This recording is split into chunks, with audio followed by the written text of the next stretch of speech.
நேசிக்கும் தன்மையோடு இருக்கும் சக்திமிக்க மனிதன் ஈகை குணம் கொண்ட ஏழை ஆகிய இருவரும் சொர்க்கத்தை விட உயர்ந்த பகுதியில் வாழ்வது போல இவ்வுலகில் வாழ்வார்கள். நியாயமாக அடைந்த பொருட்களில் தகுதியற்றவர்களுக்கு அளிக்கப்படும் கொடை, தகுந்தவர்களுக்கு மறுக்கப்படும் கொடை ஆகிய இரண்டும் தவறான பயன்பாடு கொண்டவை என்றே கருத வேண்டும்.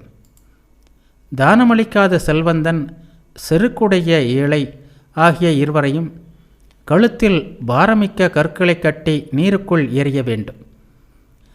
யோகத்தில் சாதித்த சந்நியாசி, வெளிப்படையான போரில் விழுந்த வீரன் ஆகிய இருவரும் சொர்க்கத்திற்கு வழியாக இருக்கக்கூடிய சூரியனையே துளைத்துவிடக் கூடியவர்கள் ஆவார்கள். மூன்றானவை.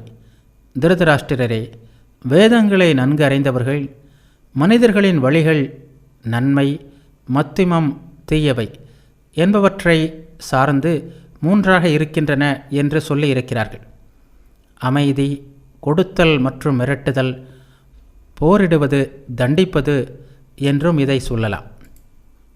மனிதர்கள் நல்லவர்களாகவும் அக்கறையற்றவர்களாகவும் தீயவர்களாகவும் என்று மூன்று வகையில் இருக்கிறார்கள். எனவே அவரவருக்கு பொருந்தும் வகையிலான வேலைகளில் ஒவ்வொருவரும் ஈடுபட வேண்டும்.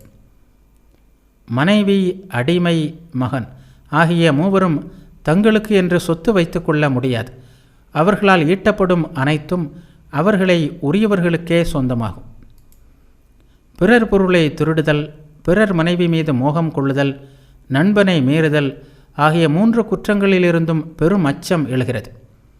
ஒருவனுக்கு அழிவை உண்டாக்கும் காமம், கோபம், பேராசை ஆகிய மூன்றும் நரகத்தின் வாயில்களாகும். எனவே அனைவரும் காமம், கோபம், பேராசை ஆகியவற்றை துறக்க வேண்டும்.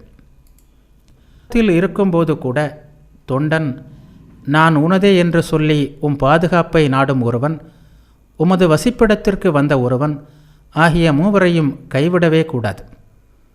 வரமளிப்பது, மன்னனாவது, மகனை பெறுவது ஆகிய மூன்றையும் ஒன்றாக கணக்கில் எடுத்தாலும் ஆபத்தில் இருக்கும் எதிரியை விடுவிப்பதே தகுதியில் பெரியதாகும்.